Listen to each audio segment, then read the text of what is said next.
Six, five, four, three, two, one, go. Good evening, everybody, and welcome to another episode of The Drop Zone with your boys Jeff Walsh and Anthony Young. How you doing today, bud? Pretty good. Yeah, another week of the NFL season has come and gone, but I'm doing all right today. A bit tired, but other than that, I'm doing all right. How are you? Pretty much the same. Still recovering with my knee, but other than that, yeah, pretty good.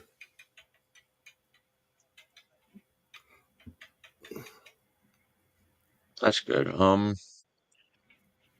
So you want to know what's on the agenda today for us?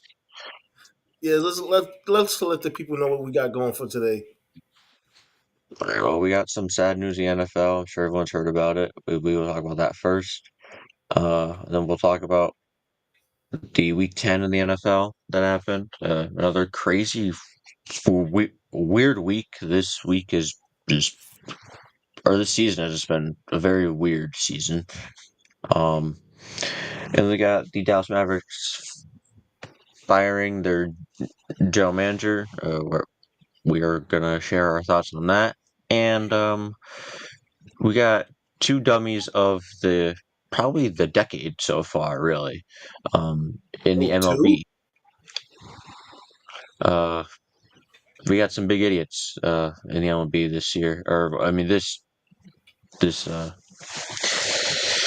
yeah, I mean I would say this decade because of how stupid their actions are. And we will get in full details if you haven't seen or heard them yet. So, are you ready to get into it? I hope you're wearing your shirt for this today. I am. Oh yeah. I am wearing my shirt. Um, Yeah, let's get into it. yeah. I'm gonna start off with sad news, then we can get more into the joyous news. Dallas Cowboys defensive line Marshawn Nealon, he passed away uh Thursday, or it would be Friday morning, due to suicide. I'm trying not to get demonetized on YouTube, but it was self-inflicted harm. The cops were doing a welfare check on him, and he ran away. And yeah, I mean, it's public knowledge of what happened. I feel so sad and so sorry for his family and his teammates. I know that we joke around on here a lot and make fun of the Dallas Cowboys a lot, but this is one where we obviously there's no laughing matter. This is a subject that me and you take very seriously here on the Drop One podcast. Mental health matters, and more importantly, men's mental health matters. Just because you're an athlete or you're a prominent figure, not only in sports but just in the world, that doesn't mean that you don't have mental struggles or um, problems that you deal with each and every day. So I just want this to be a message to anybody out there that if you're going through something, there is uh, a different way or a different outcome, and just to seek help and not have and don't feel like that this is the only way that you could escape your problems. Again, I feel so bad for his family or his girlfriend who was pregnant. Um, it's just so devastating. You can call or text the 988 uh helpline for free support. It's just a tragedy in the NFL. Yeah, I just wanted to start off with this again. I know that we make a bunch of jokes and stuff about the Dallas Cowboys and everything, but there's no jokes and no laughing matter at this. So again, Marshawn, I'm sorry that this was just you felt like this is the only way to escape. Yeah, when I first seen it, and I got the text across my phone, I was like, "Is this a joke?" I'm like, I had to look to check to see at first, and I was like, "Oh wow!" I was like, "Okay," and then I did, looked in more into it. He was only 24 years old.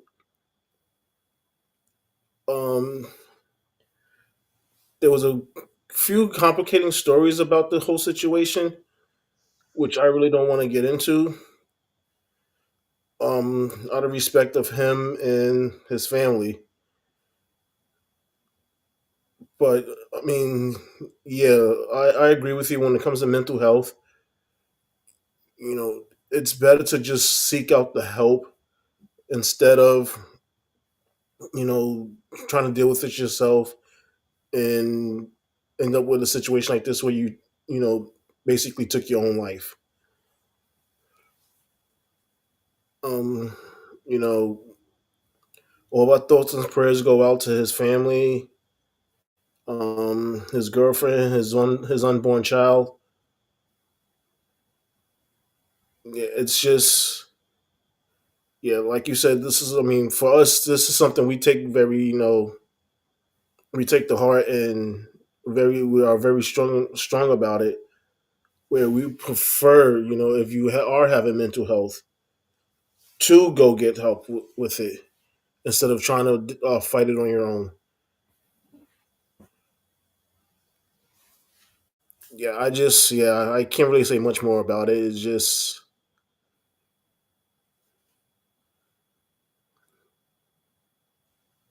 I mean, it's a tough subject, and just I wanted to mention it again. If people really want the details of what happened, it is public knowledge.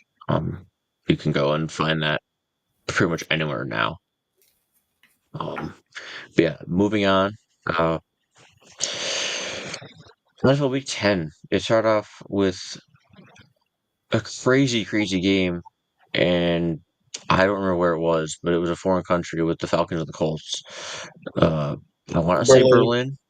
It was Yeah, it Berlin. was a Berlin game, and they put on a show. More specifically, a singular player put on a show for the fans there. It wasn't on the Falcons. This guy was on the Colts. He's been doing it all year. But first I'll go over the Falcons and Colts game. They've 25-31. What a very um close and great game. It went into overtime. Michael Penix 12 for 28, 177, one touchdown and a fumble. Bijan 17 carries, 84 yards.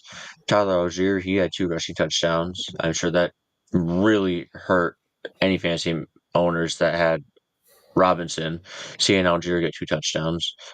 Um, and Drake London, he got 6 receptions for 104 and a touchdown. And the Colts, Danny Dimes, didn't look all that good again. He had another 2 turnover game. He went 19 for 26, 255, 1 touchdown interception. He also had 53 rushing yards and a fumble.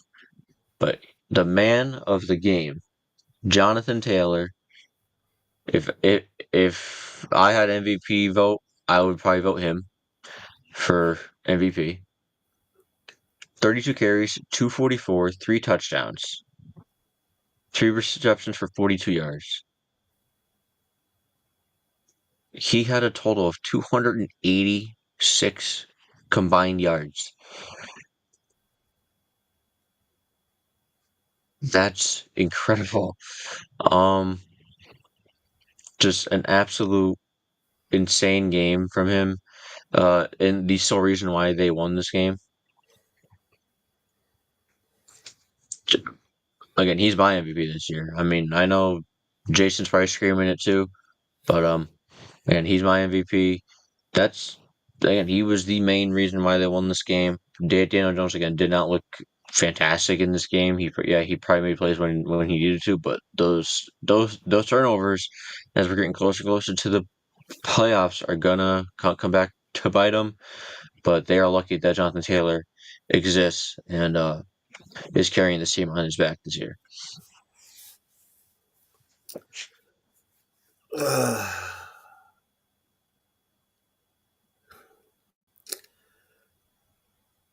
This was, I mean, I didn't actually see any of this game considering it was at 9 o'clock in the fucking morning.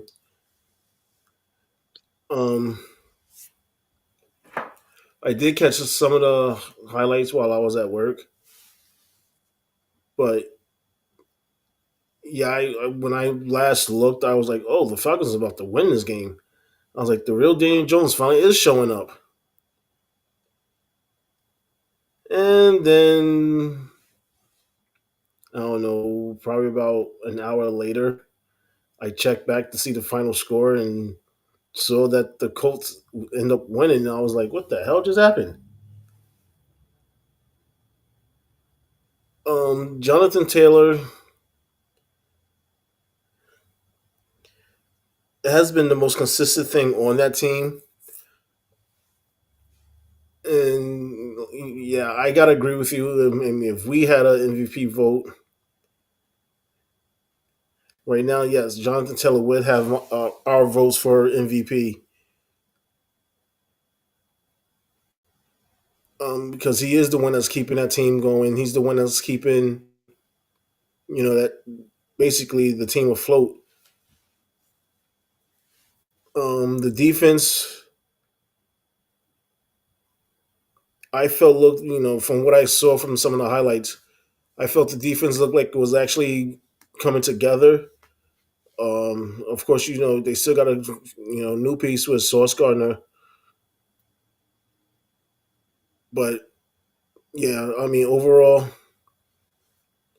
yeah, Jonathan Taylor is basically will be the MVP, and you know, and like I said, the real Daniel Jones, he will eventually stand up, and he's getting there. He's starting to creep out. He's starting to kind of come out and show himself little by little each week recently. But for the Falcons, real quick, it's just a bad loss. I mean, they're now 3 and I think 6. Uh, again, this team's very inconsistent. Uh, again, they just lost to the Dolphins, and they were beating the Colts, and then couldn't stop the run. So another bad loss for the Falcons. And speaking of the Dolphins, they in the upset of the week beat the brakes off the Bills, 13-30. We saw the Josh Allen of past years, more like when like a younger Josh Allen. He had a few turnovers in this game. The Bills had, I think, 3 turnovers total. James Cook had a fumble as well. Josh Allen went 20 for 40, 306, 2 touchdowns, interception, and he also had a fumble, like I said. James Cook, only 53 rushing yards, and again, a fumble.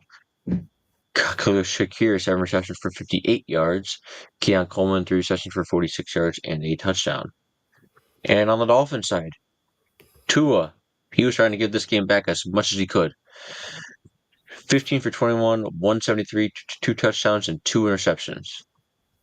This guy does not throw an interception. He was trying to give this game back to the Bills and just be like, please win this game. I don't care anymore. But Devon Achane had other plans. 22 carries for 124, 2 touchdowns, 6 receptions for 51 yards. Jalen Waddle got in the end zone on 84 receiving yards. The Bills. This to me is more on the Bills losing this game than the Dolphins winning it. Again, this AFC is kind of I don't want to say stacked because compared to the NFC, it's not that great. But them losing this game is bringing a lot of doubt in my mind about this team. It feels like if Josh Allen doesn't have that kind of Superman kind of performance, then this team isn't going to win, or it's going to really struggle to win. And with the strength of the AFC right now, Ravens are coming back all healthy, which again angers the fuck out of me, but they're coming back healthy. The Patriots in their own division is looking really good. And you got the Chiefs, of course, the Broncos, the Chargers, who look really good on Saturday Night Football, and a bunch of other, and the Colts, like we just talked about. So the Bills leaving a lot of question marks out there, and I think is really exposing themselves as a team that if Josh Allen doesn't have a good game, then they don't have really a good chance of winning.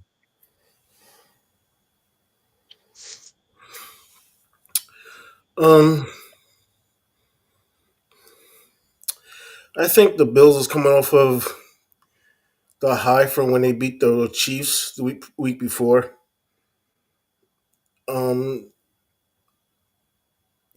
Because that game did take a lot out of them. Because it was a close game. I believe the final score for that game was 24-21 or something like that. And then to turn around and have to get ready to play Miami, which yeah, they should have beat the brakes off Miami because Miami is not good whatsoever.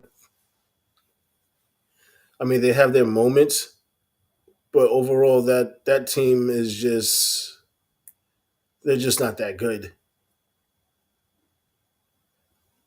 And I just felt like the Bills came in thinking, okay, yeah, we could just be the Bills, half-ass it, and we could get away with a win. That didn't happen. They actually played like shit. Um, Tua, I think it's time to sit Tua down because he doesn't know, if he's coming or going. And like you said, he was trying to give the game back to the Bills, and thankfully for Cheney, he was like, "Yeah, we're not letting this happen." I got a feeling Tua probably will be going about it. Might get traded by the end of the year. We know Daniel McDaniels is going to be going. So yeah, they're just buying time because that just, like I said, the Bills is probably coming off of the high of finally beating the Chiefs, which doesn't make any sense because in the regular season they always beat the Chiefs. They need to do that in the playoffs. So yeah, the Bills basically played down to their competition and it bit them in the ass. It happens all the time in the NFL. These teams, like you said, it's a high off of beating a, a Super Bowl caliber team, and they're going in and playing a very subpar team, and they just play right down to the competition, and they play like shit. I will say that offense defense did play really well. I was watching that game, and they were kind of flying all over the field, making it tough for Josh Allen and the Bills. On Tua, I could see them getting rid of him at the end of the year, um, or at the end of the season, because obviously the trade deadline has passed. But they got to figure out something to do with him if they can get any sort of value out of him. And again, their head coach should be on his way out at the end of the season as well. Um, the next game is the Patriots and the Bucks. My guy Baker Mayfield did everything that he could to beat the Patriots, but the Patriots are really good. Some people hate it because they were good for 20 plus years with Tom Brady. They only had like a 4 or 5 year kind of dip without him, and now they're back up to being one of the best teams in the NFL. Uh, Drake May, 16 for 31, 270, 2 touchdowns, 1 reception. Travion Henderson, the third string running back.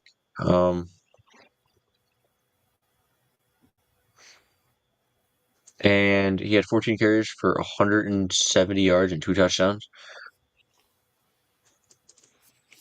And again, he's a rookie, and he made his name in the NFL by he made his mark here in the NFL early in his career, putting up that kind of game.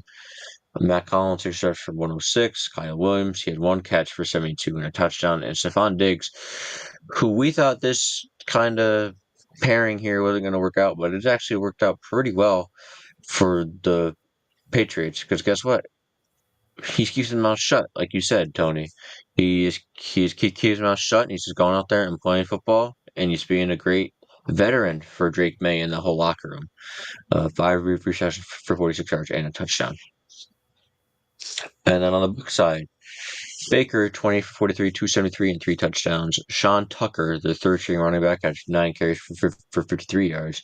And Emeka Ibuka, 6 receptions for 115 and a touchdown. Cade Otton was the leading I just said that. Excuse me. Cade Otton had 9 receptions for 82 yards, and Tess Johnson had 4 catches for 42 yards and 2 touchdowns. The Patriots just keep beating these teams, and they have one of the easy schedules to end the season. So them being a number 1 seed in the AFC really wouldn't shock me. Can't believe I'm saying that. They play a pretty easy schedule. I think they play the Bills once in their upcoming games, but then they got the Jets and a few easier games. But again, they just can't play down to the competition. But I don't think Mike Vrabel will let them do that. That is the difference with them and the Bills.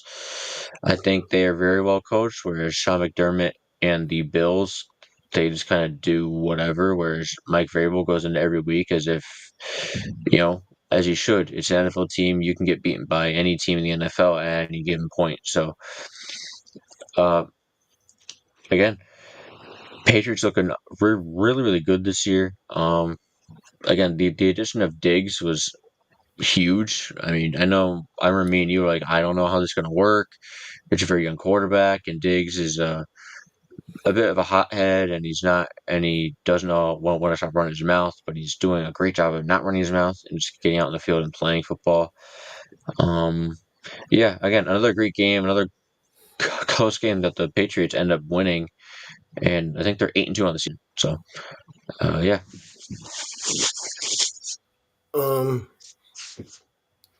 Yeah, I mean, like I said, before the season started, the only way this will work out for the Patriots is if Diggs just went out there and played. No complaining, none of that. Just go out there and play. We both did expect some complaining to come from Diggs. Ironically, the complaining is actually coming from AJ Brown, which we never even expected to have. So, yeah, that just caught, the fact that Brown was the one that's complaining on a team where they're still winning is puzzling. Where, the complaints that Brown is having, I was expecting to come from Diggs, because that would have made more sense, because that fits Diggs' personality. And yeah, I mean, Diggs is the best thing that could have happened to Drake May, and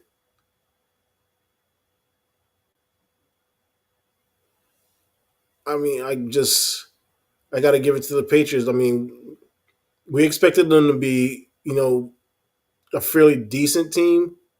We didn't expect them to be this good. And yes, part of it is just, their strength of schedule, which wasn't that strong, but still, they're beating the teams they're supposed to be beating. Unlike the Bills, that's losing to teams that they're supposed to be beating. And so, I mean, I honestly could see the Patriots winning that division.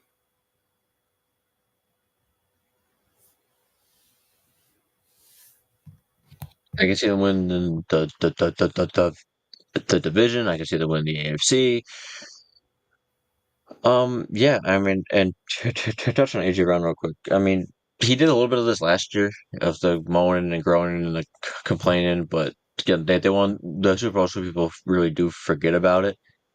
And then he's doing it again this year, where when the offense is struggling. Um, but yeah, again, the difference between for me between there's two between the Patriots and the Bills is one team is constructed a lot better to where there's pieces and a bunch of other players around Drake May to help him succeed. Whereas Josh Allen, it feels like it's, dear Josh, do 98% of the work, and the other 52 guys are going to do the other 2%. That's all right, right? And then I think coaching is a big factor. Whereas Mike Vrabel, like I said, he gets his guys ready to play each and every week as if they can be beat by an NFL team. Whereas the Bills go in and look down on their opponent and just think that they're inferior because they have a guy named Josh Allen. Um, yeah, Patriots again. A lot of people aren't happy because they were on the fucking top of the AFC for so long, and now here they are again, back at the top of the AFC. And here we go. Giants and Bears. Uh, a lot of stuff happened in this game. It wouldn't be a Giants game without any craziness happening, right? Um, and I like saying I was right, huh? I like saying I was right. Jackson Dart, 19, 19 for 22, 42, 6 carries for 66 yards, 2 touchdowns and a fumble. Tyrone Tracy had 71 rushing yards. Darius Slayton had 89 receiving yards and 4 receptions. Theo Johnson, 7 for 75 yards. Wan'Dale Robinson, 6 for 62 yards. And Dart left in the third quarter with a concussion. This is his fourth concussion that that he's being evaluated for. Fourth one, 4 for concussions. And this is their fourth 10-point lead blown. And this is the Bears' fourth comeback from behind win. So a lot of fours going on in this game. And that's what four, and that's what fucking Brian Dable he could be doing now because he got fired after this game. He can go be playing golf and getting fours. Caleb Williams 20 for 36, 220, a touchdown, 8 carries, 60 yards, and touchdown.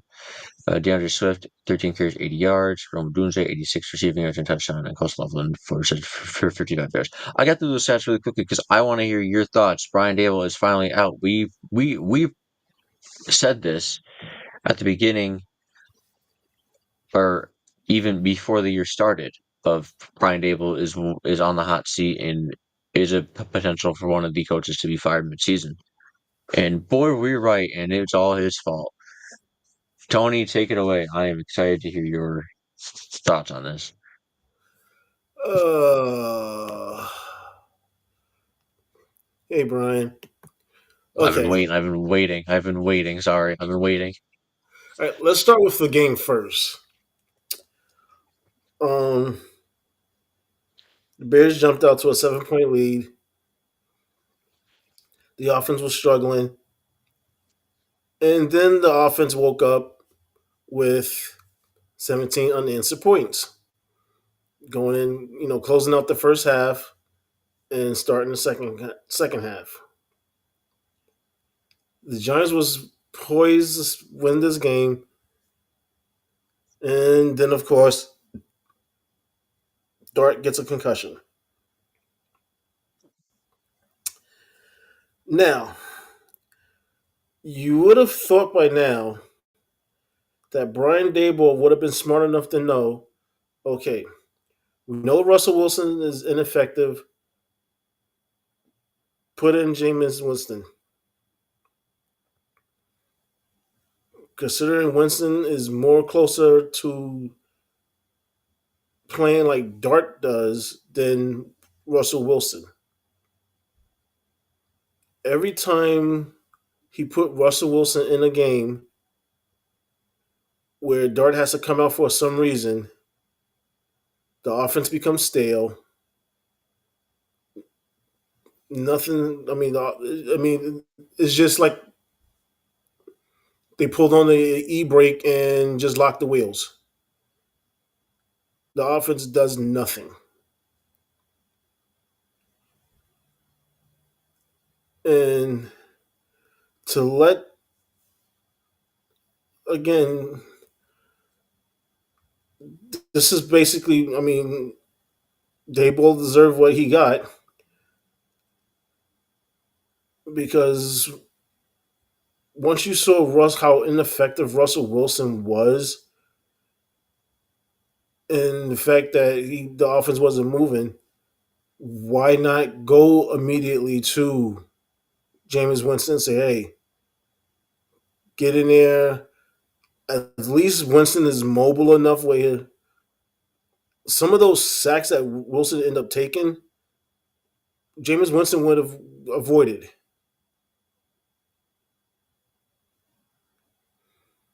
So now you put in the defense in compromising positions where you're forcing them to come up with stop after stop after stop, but yet your offense is not moving the ball. Your offense is going three and out, three and out, three and out with Russell Wilson. No defense. I don't care how good of a defense you have. After a while, I mean, your defense is worn down. Plays are going to happen against them.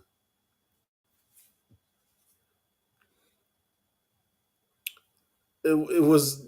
I mean, you don't know how big of a smile I had on my face when I got the when I got the text across my phone that the Giants relieved Brian Daboll of his coaching duties. I was like, good. He's Then I coaching? was starting to think who could be possible replacement. Now, I don't know where they got this idea of John Gruden. Um, yeah, I don't want John Gruden for the simple fact is we don't need him after the bullshit he went through with his last stint with the Raiders, with all the emails, and we don't need a coach like that. Yes, John Gruden is a quarterback guru, but there also is a lot of other quarterback gurus in the NFL. So we do not need John Gruden. Now, I did like the thought of Antonio Pierce. That was a nice thought. Um, I really don't know how I feel about Mike Kafka, who's right now the interim head coach. Um, Part of me feels like he was being hampered by Dayball's decision with some of the offensive play calling. I would love to have the defensive coordinator from Minnesota. Um, I know his first name is Brown, but I can't think of his last name. But you know what I'm talking about. Torres? Yeah. Um, and I mean, there is a internet joke going around that we're going to trade 2 first-round picks to the Steelers for Mike Tomlin. Yeah. Okay. Yeah, fucking Mike Tomlin.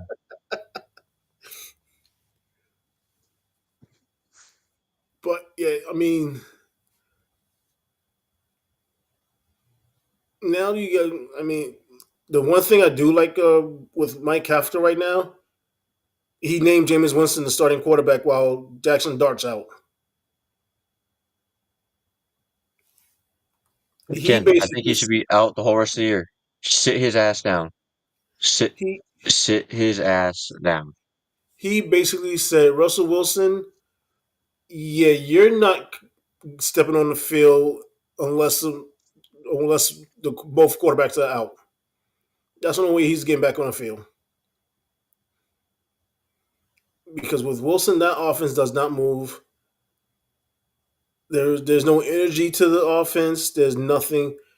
I feel like Winston will bring some form of energy because he's always been that high energy guy, and he is more mobile than Wilson. He's not as fast as Wilson, but he's more mobile. He's not going to sit there and you know think about scrambling. If he got to go, he's going to go. Plus, Winston is what 6. I think he's like 6'4", 6'3", 6'4". So he's tall. He can actually see you know over the offensive line.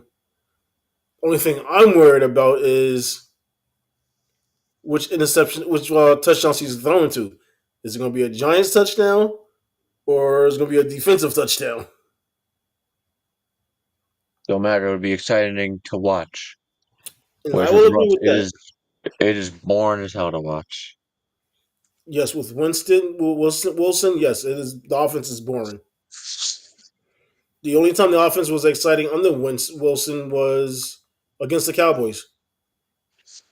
Yeah, and he still fucking threw the game-losing interception. Exactly.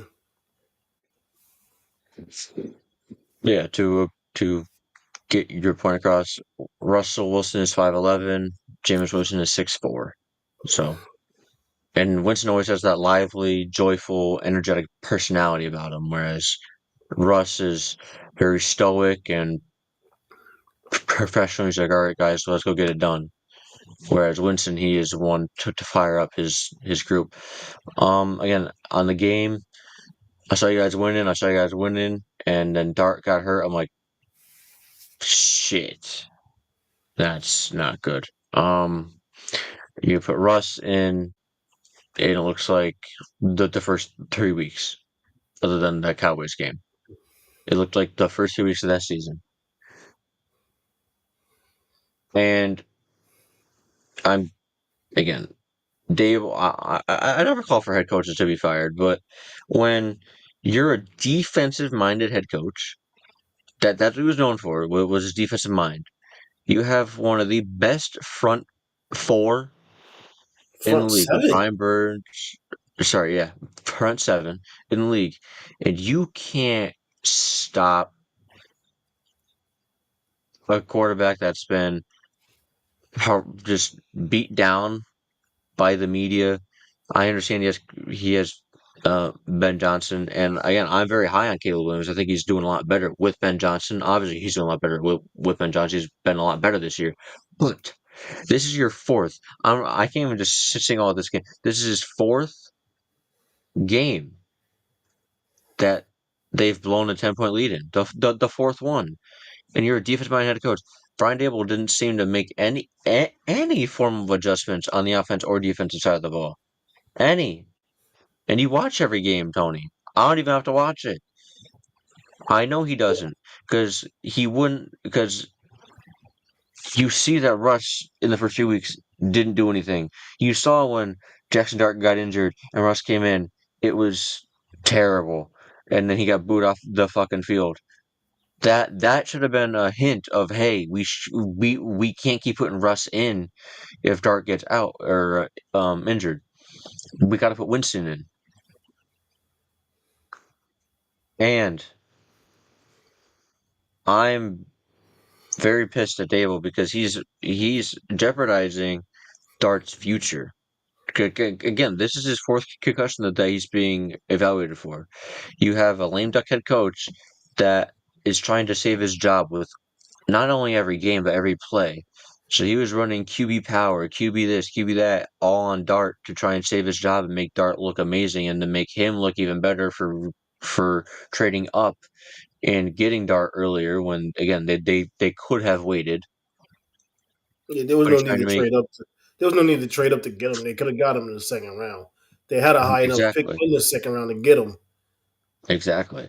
So he's trying to make himself look like an absolute genius, but instead he's looking like a fucking buffoon, an absolute idiot, because now he has a coaching job. Again, to me, I will keep screaming this right now. Dart should sit the whole rest of the year. If anything, again, he should be backup QB now. All right, like sit down and say, "Listen, kid, this is your fourth concussion that you're being evaluated for. Just be the backup. Watch out, Winston. He will protect himself. Slide if you need to. Don't take these big hits." Um, Again, with Winston, you guys have a chance at competing or even winning a few games coming up. Whereas if you guys started Russ, you guys have no chance. And with Dar, we don't need another Tua. Okay, Exactly. that's what I worry about. We do not need another Tua out there who's motionless on the field and his hands are cramped up. So again, the Giants have to look out for this kid's safety.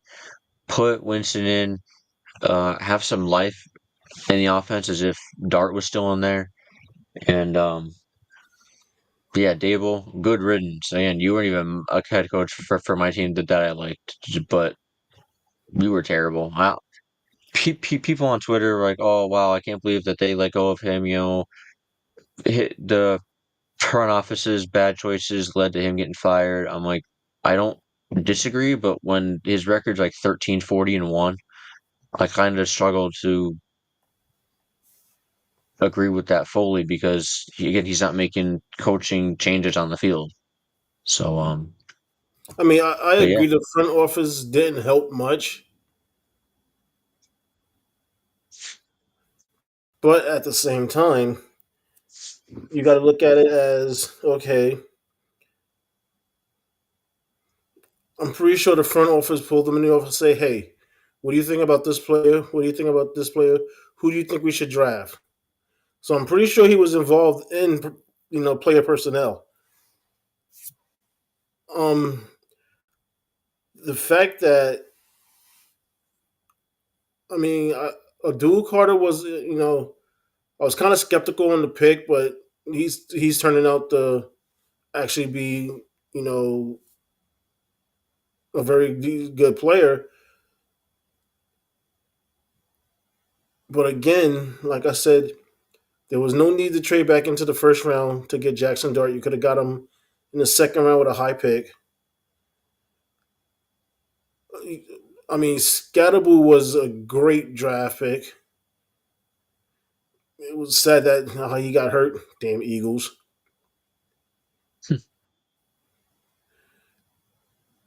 But I mean, and honestly, the offensive line ever since Andrew Thomas has gotten back, the offensive line has looked very good.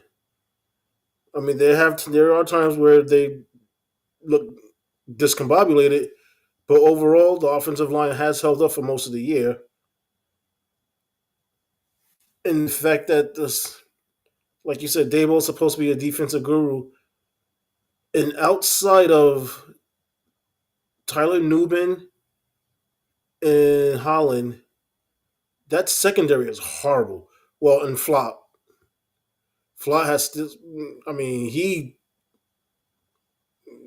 came out of nowhere to say, "Hey, I want to be a part of this secondary. I want to be a part of this defense that could have been setting records." Instead, they're just giving up big passing plays. They're struggling to stop the run. I mean, if teams use their tight ends, the tight ends usually is the ones that end up beating us.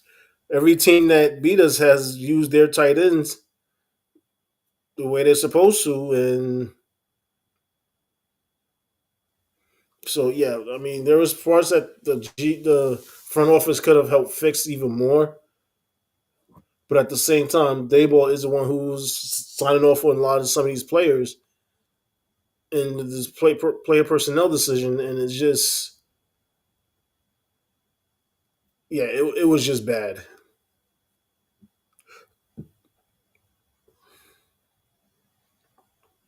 I mean, again, good fucking riddance to him. Get him out of there. Start new. Again, I don't think he should even been the head coach uh to start this season. Just bring a new head coach in. Don't have Dart not having to deal with two head coaches in 2 years. And now, my Steelers. Uh I'm oh. very unhappy. I'm very unhappy because I work Saturday night. I come home Sunday. I play some video games. I watched the 1 o'clock games.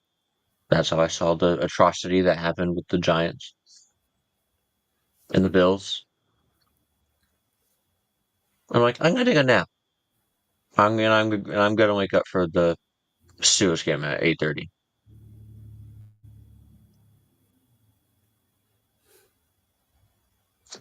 I should have stayed my fucking ass asleep. That's what I should have done because it looked like that's what the Steelers were doing. They were sleepwalking.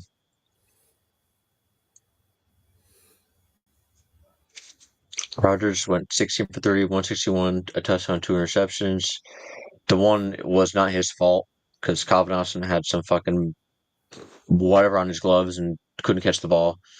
I don't Jalen think Warren had four. honestly, I don't think both interceptions was his fault.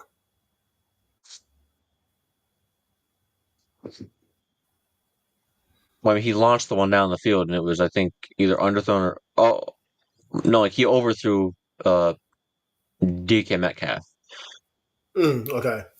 He overthrew him. He like DK was screaming across the middle, and literally you see Aaron Rodgers make that pass 99 of 100, but he overthrew him so much, and it went right into the defender's arms. Um, Warren, he had a great hurdle, and then that was pretty much it. He had 14 carries for 70 yards, and Roman Wilson and DK Metcalf had 35 yards each, but Roman still got a touchdown. Justin Herbert, 20 for 33, 220 and touchdown. Kamani Vidal, their third-string running back, 25 carries for 95 yards and touchdown. Ladd McConkey, 4% for 170 yards and touchdown. And a kind of cool piece of history. I really like Keenan Allen, and he became the leading receiver in receptions for the Chargers franchise, passing Antonio Gates on Sunday. So again, I like that. That was cool to watch. But Steelers, I don't know what I'm getting from you each and every week. I am actually going to their game on Sunday, this upcoming Sunday against the Bengals. So hopefully I don't have to watch us get beat by Joe Flacco again. I hope not. Um, Again, I never know what I'm going to get with the team. They're very inconsistent right now, their offense and defense. We talked a little bit before the show. I think Aaron Rodgers looked like he was 41 in this game. He seemed very rushed. He seemed very like he didn't want to get hit. I understand that the line didn't hold up like at all. A crazy stat that I saw is that the Chargers didn't blitz a single time in this game. They didn't blitz at all, but we still couldn't stop the pass rush.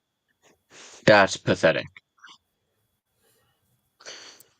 Yeah, Um, Khalil Mack was all over. I mean, he was just bullying the offensive line of the Steelers. yeah, we had a safety. Rodgers, I don't know, he was stepping up and then he stepped back and he got sacked in the end zone for a safety. That was awesome to watch. That was great. I love that one. Um, Yeah. Well, in his defense, when he stepped up and he looked left, or no, he looked right. Who does he see? Khalil Mack.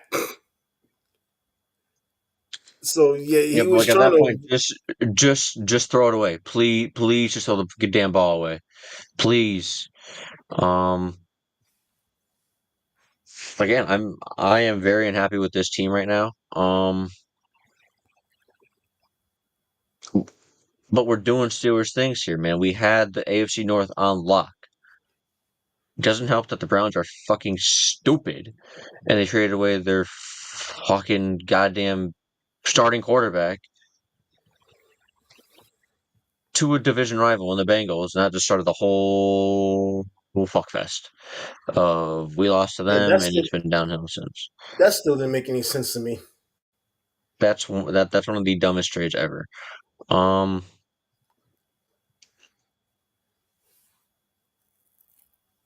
Again, Chargers were without their two, I think, guards or tackles, and we couldn't get a lick of any pressure on Herbert. Yeah, I think they was missing both of their tackles. Yeah, it was Joe Alt and somebody else, and Rashawn Slater. So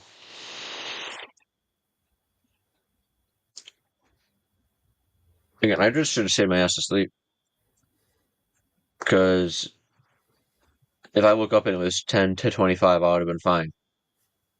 But no, I woke my ass up and I got 3 hours of sleep to watch that crap. I don't know if you have any thoughts on this, any other thoughts on this game or not. Well, I mean, like we talked before, a little bit before we actually went on the air about this game. Um, like I said, a lot of people were saying, "Oh, Aaron Rodgers is finally looking his age," and to me, I really didn't see that. What I saw was an offensive line that couldn't stop a cold, receivers that all of a sudden had butterfingers. Yes, I mean, like I said, I didn't think both interceptions were on him, but when you told me exactly what happened with the first one, okay, yeah, I can understand that one, and probably with the fact that he wasn't really being protected. He probably just figured he needed to get it out as fast as possible, and overthrew DK Metcalf. The second interception, oh, that was hard to watch because that went right through the receiver's hands.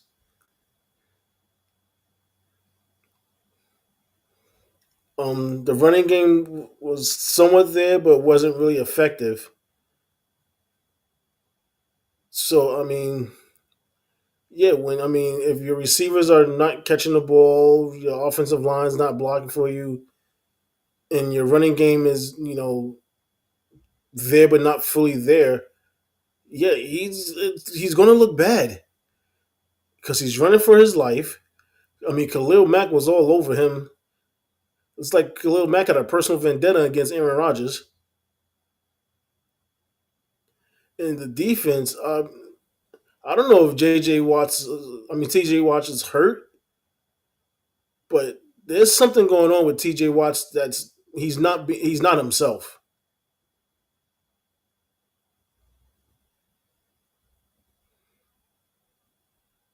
Yeah, I mean, they showed a stat that he is the most chipped player. If people don't know what chipped is, the offense has a tight end or a running back to help with the blockers. They kind of hit him on their way by, so the offensive lineman has a bit of help. He is the most chipped player. He is double what Miles Garrett and Aiden Hutchinson are. So he's getting he's getting double teamed and chipped. But again, it starts to me. It's not even with our front. Our front, I feel like that's like I have more confidence in that than our secondary right now. Our secondary is piss fucking poor. I understand we are banged up right now, but Jesus, we are so bad. We just got Asante Samuel Jr. We just signed him, so maybe that helps it. We got rid of Juan Thornhill. Um, so we'll see. But again, like with this team, I love this team. I'm always gonna love this team. But they're really starting to frustrate me. We're now 0-3 in primetime games. I think the Chargers went to like 4-0 in primetime games. So um very unhappy with this this performance here by the Steelers. It is again. It's been weeks of bad play. I mean, we played all right against the Colts, but as you see, if we don't get any turnovers, we don't win right now, and that's been the Achilles heel. And this fucking snooze fest that was a Monday night game. Thank God I was working, because fuck, like if I was watching this game, I might have fallen asleep to it. I'll be honest. Everyone I crowned didn't this even game watch it. the lucky you. Eh, Everyone crowned this game. Oh, this could be the game of the year. The NFC Championship preview. 10-7. What a game. Jalen Hurts, 15 for 26, 183 and a touchdown. Saquon at 60 rushing yards and 41 receiving yards. Devonta Smith, fuck you. I was going against him in fantasy, and of course he had to score that fucking touchdown, and I lost. Uh, Jordan Love, 20 for 36, 176, 5 carries for 28 yards. Josh Jacobs got a rushing touchdown on 74 rushing yards, and Christian Watson had 2 receptions for 45 yards. So, Packers, I can't take you seriously with that quarterback that you have there. Let me He's just back say to that. the quarterback. I cannot take them seriously. Their defense is Super Bowl caliber. Their quarterback is still playing like a college athlete with the dumb choices and the turnovers that he does.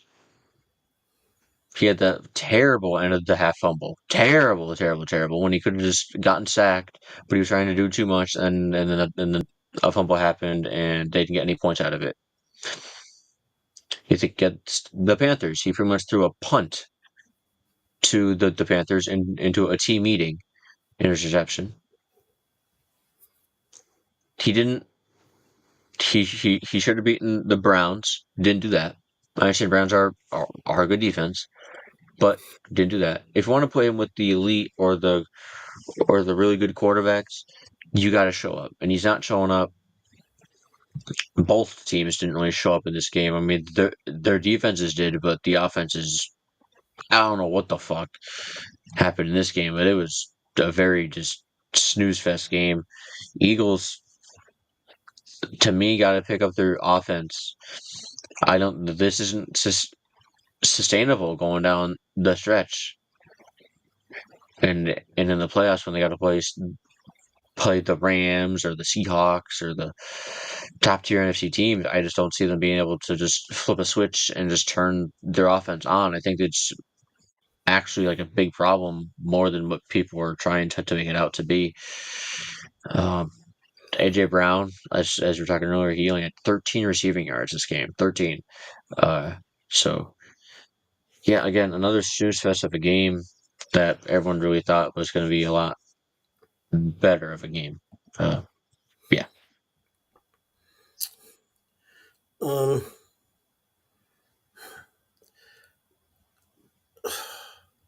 it's hard to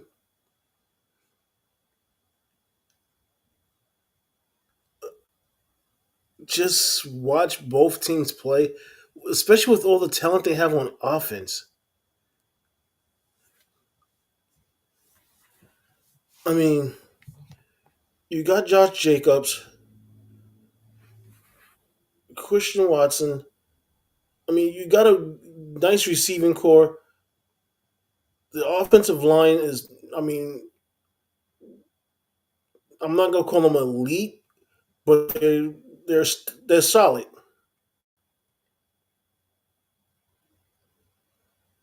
And you still,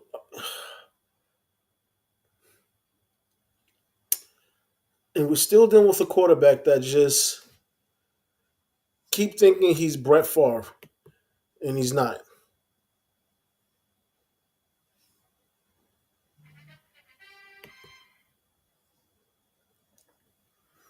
And I don't know what's going on. I don't know what's going on with that offense. If But like you said, they got a stellar defense. The, Michael Parsons just makes that defense even more scarier. They should be just like almost running away with the division and should be one of the top teams in the NFC, and they're not.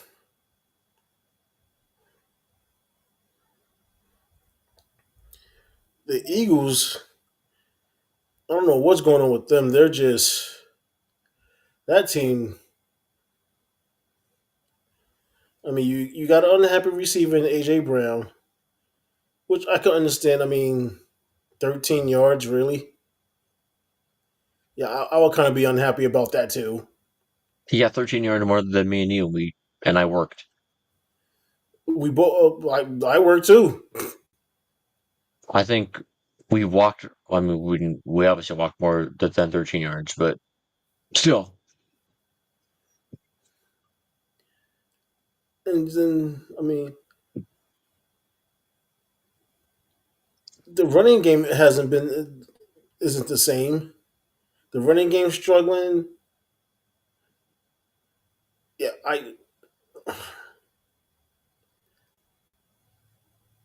I literally have nothing else for either one of those teams. They're just. They're barely beating teams they should be blowing out. or they're losing to them too. Exactly.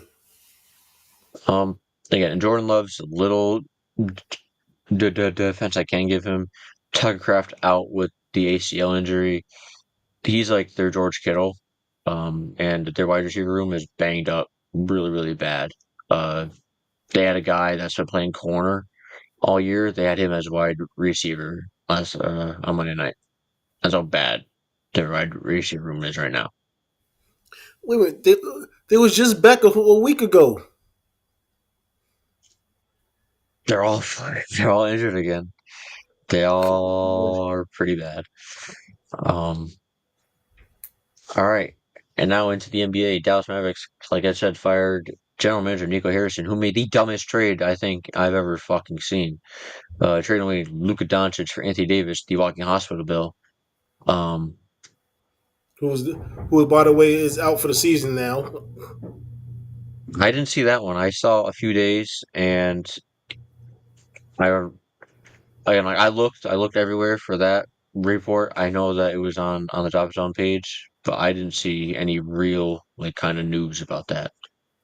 Um, but he was dealing with like some kind of like lower calf injury, and I guess Nico Harrison was trying to force him to play, which obviously, as we know, with calf injuries could have been a really bad outcome, as we've seen recently.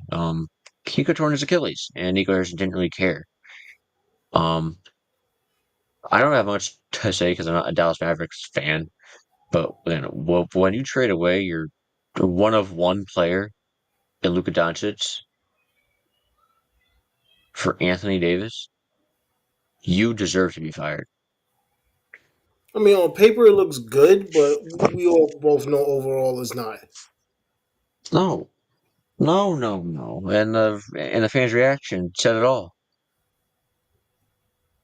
Screaming "Fire Nico" in the home stadium. Just again, I ain't got much. I just wanted to mention it. Well, did you see who they replaced him with? I don't know if it's true. Dirk Nowitzki. If that's true, that's amazing. I love Dirk. I absolutely love Dirk. Even though he beat my Heat in the finals, I don't really care. I love Dirk. Dirk's amazing. He's a great guy. All right, All now right. to your dummies of the week. Oh no, it's not of the week. This is of the decade. I don't know how much you know about this, how much you've been in the loop about what happened with these. I can't even say MLB pitchers. They're only on the Cleveland Guardians. I'm gonna be honest with you. I haven't been following baseball much, so I didn't know about it So until you said something. Okay, so it's going to be a lot of me reading, and then you can give the reaction. I'll give my reaction as well. On November 9th, Guardians pitchers Emmanuel Clase and Luis Ortiz were indicted by prosecutors for their roles in an illegal pitch rigging scheme. Both Clase and Ortiz had been on paid leave from the Guardians since this summer as they were investigated. So, on November 9th, Guardians pitcher, all right, I just said that as at the time, what?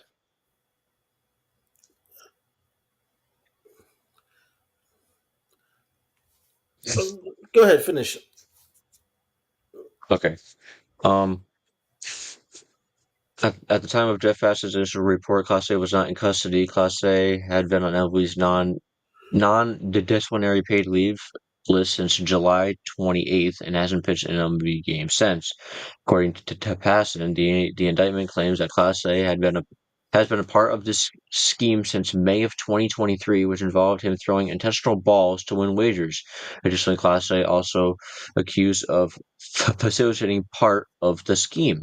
Clase's attorney said Emmanuel Clase has devoted his life to baseball and will do everything in his power to help his team win. Emmanuel is innocent of all charges and looks forward to clearing his name in court. That's what every manager always says, or sorry, every attorney always says. Now for Luis Ortiz. Federal prosecutors arrested Luis Ortiz in Boston on Sunday morning for his role in the illegal pitch rigging scheme. Ortiz was first put on the non-disciplinary paid leave list in early July as he was investigated before Clase. So, here's what they could be facing. They could be facing up to 65 years in prison if they are convicted on all of their charges. On fraud, conspiracy, and bribery charges. They could face up to 65 years in prison. Dummy. Yeah.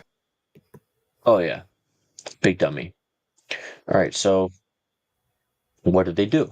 A federal indictment argues that Clase and Ortiz were part of a scheme that rigged pitches in MLB games to win wagers. The pitchers would throw balls intentionally, allowing those to correctly bet on whether a pitch would be a ball or a strike.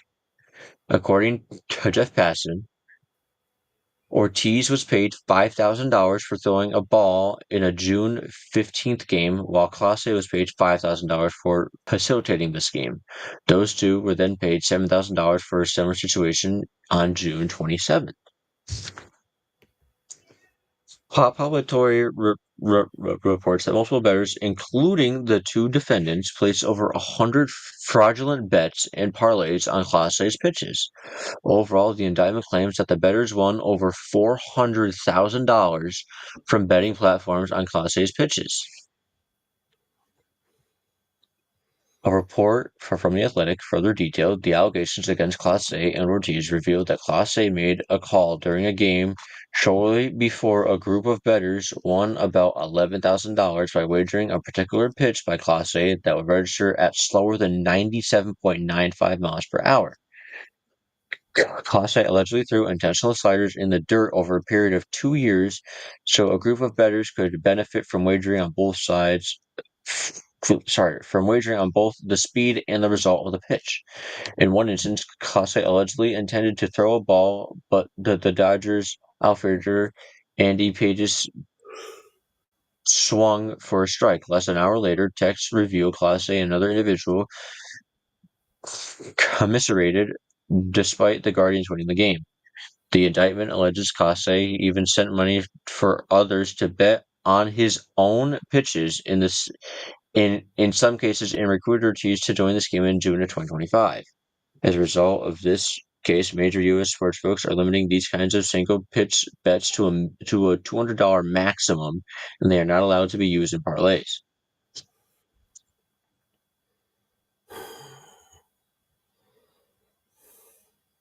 All right, I think I'm pretty much going to be repeating it. Emmanuel Clase's net worth, for anybody caring, is he's currently playing on a 5-year, $20 million deal with the Guardians that includes 2 club options. He has made over $15 million in his MLB career. Ortiz has made just over $2 million in his career. He has only played in MLB since 2024 and is only been in the league for 2 years. The floor is yours after hearing all that info. Again, I will give a brief summary. They probably, I think, combined made maybe 14 grand, and the bettors made over 400,000. Like I just said, Class A's net worth is $15 million, and Luis Ortiz's is 2 million. So go ahead, take it away.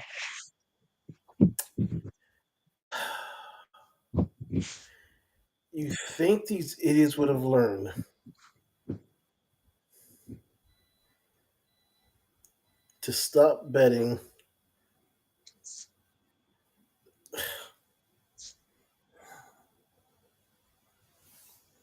Well, Haven't they learned anything from Calvin Ridley, the NBA?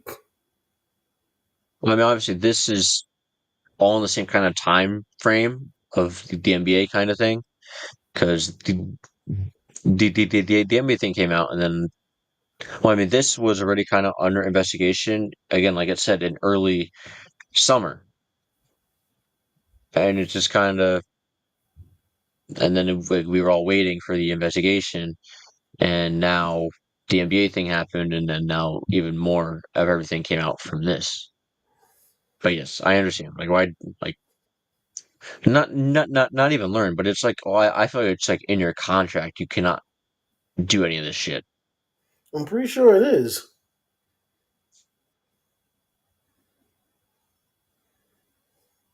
Yeah, I don't even have anything to say on it. It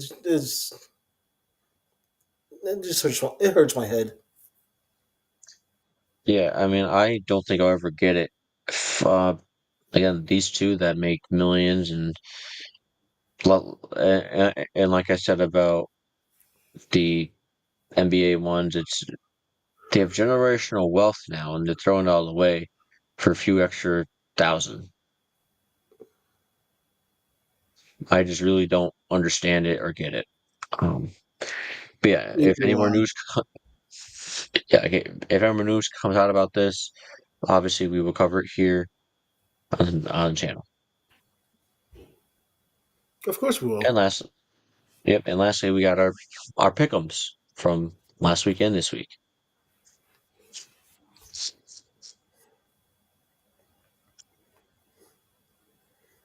Yeah, last week was kind of rough Yeah, again, like I said, very weird, very freaking weird week. because teams that should have been winning were losing, hmm and teams that should have been losing was blowing everybody out. hmm Yeah. So last week, me and you tied with 80, and Frank got 70. Again, Frank's my coworker. Me. Right. So we all picked the same in the first 5 games of the Eagles, Browns, Lions, Steelers, Jags, and Seahawks. We all got those right and wrong, respectively.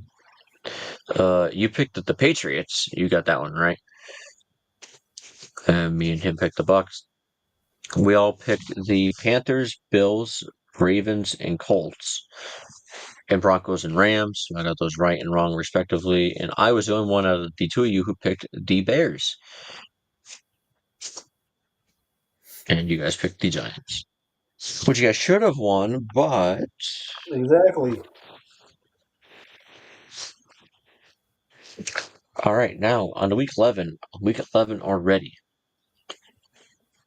All right, the Thursday football, we got the Jets and the Patriots. I'm going Patriots. with the Pats. Pats, easy. But again, with how last week went, they could fucking lose to the Jets. Who knows? The Commanders and Dolphins. This is an ugly game, but I'm going with the Dolphins. I'm going with the Commanders. I don't know. The Dolphins just have so much more firepower in offense. I know that hasn't really led too much this season, but against this team, I see them winning.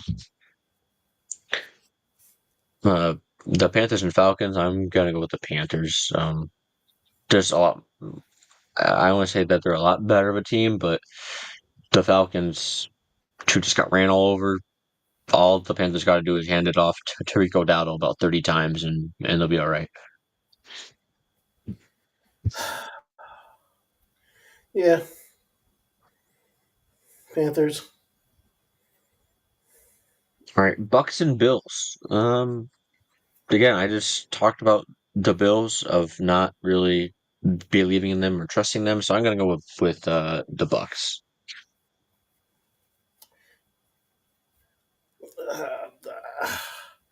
I gotta go with Buffalo in Buffalo.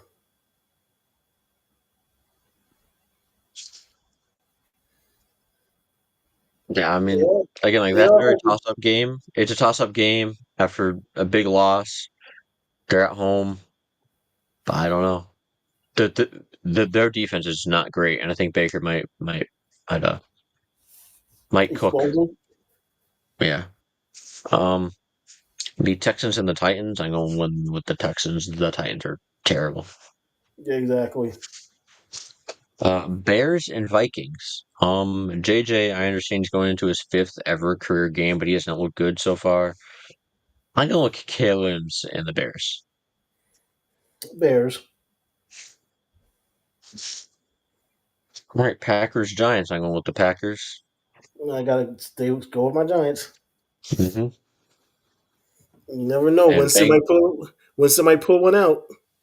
Yeah, I mean, he might because the Packers again, like we just talked about, they play down and they lose and they lost to the Browns and the Panthers.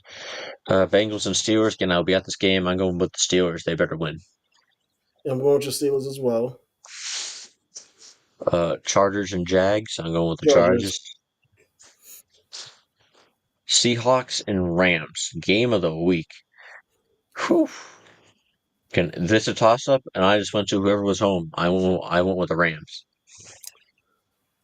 Yes, this was a toss up, and I'm actually going with Seattle. Wow, these two quarterbacks Because are playing remember, incredible. Puka's still not playing. Was he not? I thought he was back. I I don't think so. I swear I just played him in fantasy like 2 weeks ago,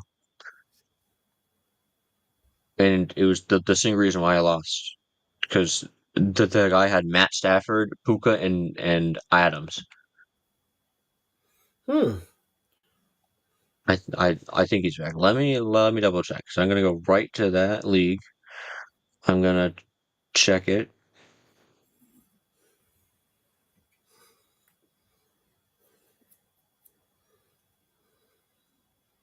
Yep, he's back. Oh, I'm still going with Puka is Seattle. back. Yeah, but these two quarterbacks are playing at an unreal level right now. Exactly. And the defenses are really good as well. So that's gonna be a great game. Niners and Cardinals. I'm going with the Niners. Niners. This one. They somehow keep winning, even with Mac Jones at their quarterback. I don't know how, but they do. Ravens and Browns. Ravens, Ravens. unfortunately. Uh, Chiefs and Broncos. This one's another toss-up for me. It wouldn't shock me if the Broncos win, but the Chiefs coming off a bye, I think could pull this one out. I'm going with the Broncos. Again, it wouldn't shock me if they win. They they really wouldn't. I mean, that Lions and Broncos Eagles. defense. I know, but the Broncos offense is what's really worrying me. They put up 10 points against the fucking Raiders. Yeah, I know. Lions and Eagles. I am going with the Lions. Because fuck the So am Eagles, I. number I'm one. going with And the number Lions as two, well. the Eagles offense, like we just talked about, is really just atrocious at the moment. In the Cowboys and Raiders, I'm going with the Cowboys. Unfortunately, Cowboys. Man, I'm going with 43 points. That's the total. Oh, 40. It's probably gonna be like 38-3, maybe. I don't know. That doesn't even equal fucking 43. That equals 41. Fucking whatever. 40-3. Whatever.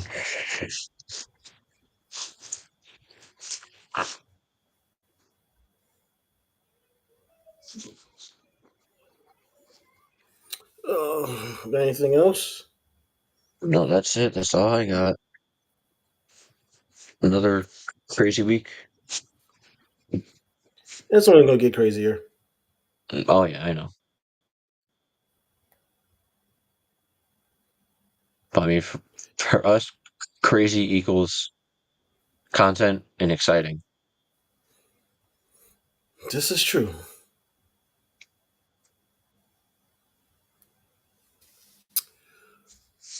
So yeah, we still have our sponsor, Doobie. We haven't been dropped yet. We haven't said anything too controversial. No. I'm just waiting for that to happen. Like I say, they're basically a gaming energy drink. Um, which I still got to order some more. I haven't had time to do that yet. But if you order anything from them, if you use our promo code Drop Zone, you do get 10% off your total order. And like I said, I mean, they have some great stuff. I know Jeff can't take. Technically, I'm not supposed to take it either, but you know, Like sometimes you I say think I'm in YOLO. the. Yeah, like you say YOLO, and I have a mom that would kill me if I take it. So either I let that take me out, or mom strangle me for taking it. So And then we still have our store, merchandise store, zoneelitewear.com.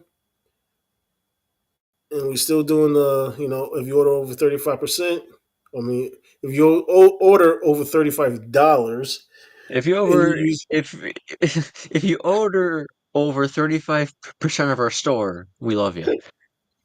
and if you use the discount, oh, there's a blooper. Yep, there it is. Okay, let's try this again. Take two. So,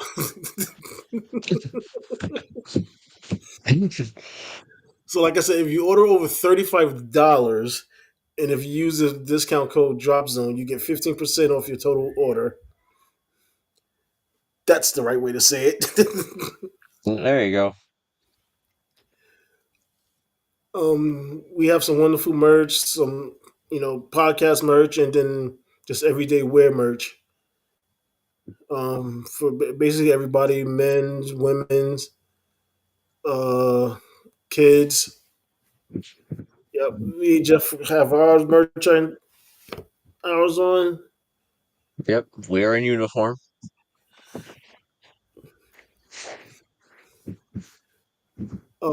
Yeah. So yeah, I don't have anything else after that. Nope, just Steelers. I'm coming. I'm coming to Acrisure Stadium, and if we don't win, I'll also raising hell there in Pittsburgh. Oh, Steelers. I guess y'all better win. Y'all almost No, have no don't let. choice. Yeah, fucking don't. Please don't let Joe Flacco put up another fucking 40 burger on this. I'll be so mad. That Oh. that would really suck. Mm-hmm.